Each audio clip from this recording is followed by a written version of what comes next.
Salve, salve, rapaziada, bem-vindo de volta a mais um vídeo pro canal. Aqui o canal do Sargento Americano é o seguinte, vocês pedem e é uma ordem. But the only reason we can keep doing this stuff is because we have a special friend. And today's Monday, so you know what special friend I'm talking about. Jimmy Monday today. You guys keep commenting about weapons, the guys want to see in the channel. And Jimmy told me like, hey, people want to see a Garand one. And I'm like, okay, let's do it. And yeah, I have, let's say he only have 3. And guess what? He brought all 3 today.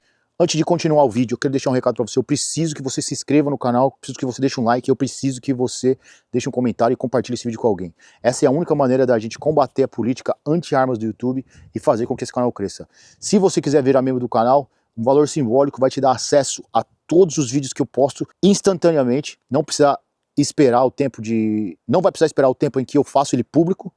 Vai fazer com que você tenha acesso a todos os nossos vídeos de maneira instantânea e, além do que, você ainda ajuda o nosso canal a crescer, porque, querendo ou não, para o YouTube, quanto mais número de membros, melhor é o canal, mais alcance tem, mais exposição a gente ganha. Por favor, se você quiser ajudar o canal, considere alguma dessas opções, mas a melhor e a mais importante de todas, se inscreva, deixa o like, deixa o comentário e manda para alguém. Tamo junto, é nóis. 2 of them are very collector pieces, and one of them, we're gonna shoot it. Jimmy, thanks so much again. Brother, good to be here. Let's talk about the history of the M1, and please educate me on that. Well, I'll do the best I can. I have never seen this weapon in my life, in person. Garand, or Garand, I'm not completely sure how Mr. John C. pronounced his name, but he's the designer who worked with Winchester. John C. We'll call him Garand. This one is a Springfield Armory. This particular gun was made prior to the bombing of Pearl Harbor. Okay. So like 1940, somewhere around there. It is made by Springfield Armory. I'll go into a little bit more about how they operate in a minute. Let's move this side here, Jimmy, because of the light. There we go, that's better. This one is a Winchester, made by Winchester. They're all Garands. There were 4 or 5 different manufacturers over the years. Most of the ones during World War II were Springfields and I think Winchesters. Another beautiful gun. What's the caliber? What's the caliber of this gun? The caliber is what's called 30 caliber M1. We know it commonly today as 30-06. 30 caliber for the 1906 Springfield. That's where it came from. This is they call it an N-block, E-N-B-L-O-C clip, holds 8 rounds. The clip goes into the, we'll show you that in a minute. And what war this gun was mostly used? This gun was used in World War II, Korea. It was used up until 1956. It's been given or leased to other countries to use, but it was the... And this was a main weapon issue for the U.S. Army for a long time? This was the U.S. military issue weapon from 1939, maybe, up until into the 1950s, like 55, maybe, okay. 56, something like that. This is maintenance. Is a high maintenance weapon or? Not really. It's a gas, long stroke gas operated. They're very, very reliable. They were known, noted for their reliability. Using smokeless powder and shooting and cleaning them intermittently. They certainly don't need to be cleaned every time you go out and shoot 10, 15 rounds or something like that. And assembly and disassembly is complicated? More so than some. I would take it apart, but I'll save that. We can do it, but I'll save that for another day. Yeah, we don't want to do this here. I will note that in talking about the takedown, you may notice that if you'd hold that and point out the trigger guard here, The trigger guard, this one, if you look at them, they look slightly different. Let's get closer here. Yeah, okay. I see. This one is milled, meaning machined out of steel. This one is stamped. Okay. And it was just a cost-cutting measure, but that's an easy way to identify one that's usually made very early on. So this one was before. That's the early. older one. Yeah. Yeah, and if you'll notice, this is an early one also. It's got that same machine. Big old boy. And I believe that this weapon, correct me if I'm wrong, it came out as a big technology advance from the priors.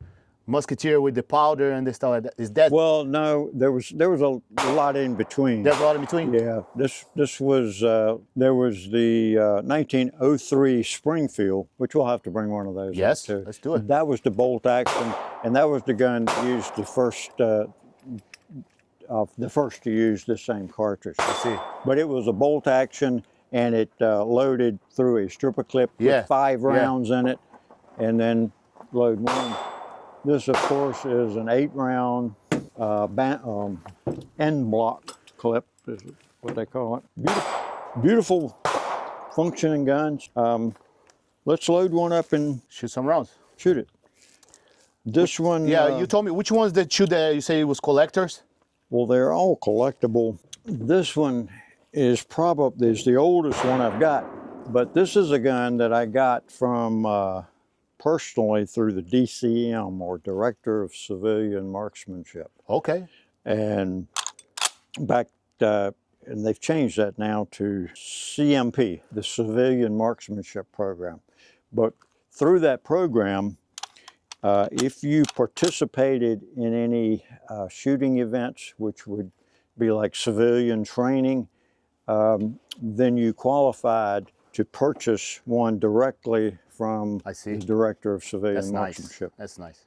This gun cost me $112, I think. Guys, it's going up a little bit. Just so you guys, I know you guys are wondering, there's some stuff we cannot talk about it, but I can say this: Jimmy was a trainer, let's put it this way, for high level spec op on his days. So let's just, so you guys understand what he's talking about, CMP, all this stuff, these programs. He was highly involved with the military training on some units that you probably don't even know that exist. But well, let's put some rounds through this. Let's do it. Yeah, I'm gonna give you the honor. I will. Thank you. All right. There's a thing. I remember what I told you. There's a thing called Garand thumb. Yeah. And you've seen that guy. Yeah. Well, it's actually what happens when you press the clip in and don't get your thumb out of the way. That's why they call Garand thumb. Every time someone. What happens is you end up just like that. So you want to avoid that. If Okay. You can. All right. Can we show loading? Yes. Okay. Let me put it here. So guys, this is how we load. As sure as I'm telling you all this and showing you, I'm going to get my thumb in there. All right, but what happens is you just push it here. Now always blade your hand and hold it against the cocking lever. And if you do that, you can press it in and then. I see. And you'll see what happens when you get the actual clip comes out. I can see it. The safety, I should have mentioned, is right here. It's on safe right now. That's fire, and pull it back to safe. Okay. All right. I'm going to give you the honor. Thank you. Hold on to it. No, I mean hold on. Oh. Wait a minute. Oh, you get your. I have my one already. All right. Sargento americano atira com a Garand thumb pela primeira vez. Bora.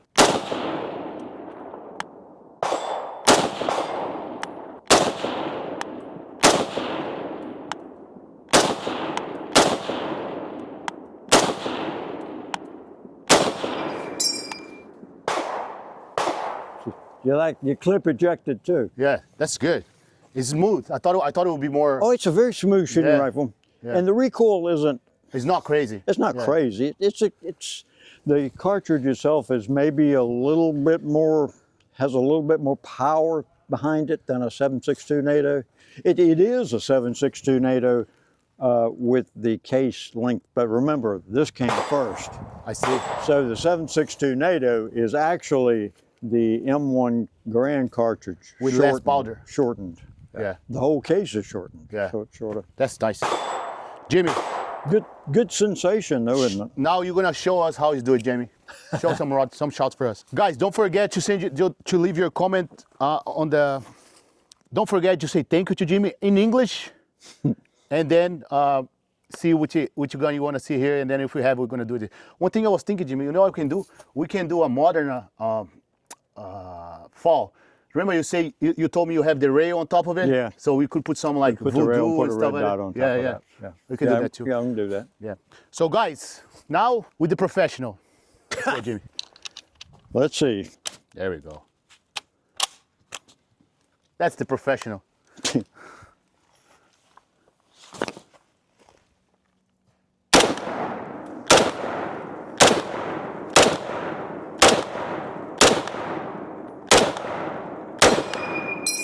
I love that. It's so nice.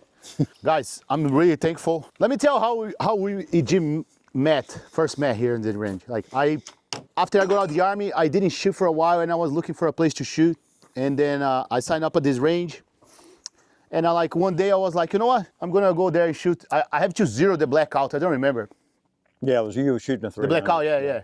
I was doing something with the blackout, and then I drove to the 100 meters yard range to zero and stuff like that, and he was right there. And then I stopped my truck. He was shooting a freaking cool M4. Like he had some suppressor, as soon as I stepped out of the truck and I have a Mercedes, and it was not even a truck yet. It was the small car. As soon as I stepped out, I saw the rifle. Like, holy shit, this dude must know what he's doing. And then he looked at me, I look at him, and like he looked at me, and like, hey, what's up? And then hey, what's up? And then we start talking, and the first day we become like, we didn't shoot for an hour. We stayed there talking and having fun, and then here we are. Yeah. One of the greatest friends that I met in this range, and for sure he's one of the coolest person I ever met in my life. Jimmy, I love you. You're my family already. Absolutely, I'm buddy. really thankful for having you in my life and helping me with the channel. And it's been a pleasure. What have we known each other? A month? No, more. More. Yeah, we met each other before I went to Brazil. I shot my first match with you December 8th. That was the first match. Okay. Yeah. So like 3-4 months. Yeah. But we have fun. Yeah. So guys, make sure that you show your love for Jimmy. I always, whenever I can, I make sure to tell him how much he's special for me and how much he helped us with the channel. And that's the most important thing in life. The connections you made, the net. In the end of the day, it's all about network. Some network is very sentimental, like very emotional, like because you like people just because you like them. Some other network is business, but that's in the end of the day, that's what you do. If you're a good person, you're always gonna have people for you everywhere you go. If you're a shitty person, you're gonna get fucked, and we don't care. That's what it is. That's true. But guys, don't forget to like, subscribe, and send a message to Jimmy. I will see you guys next video. See ya. Os.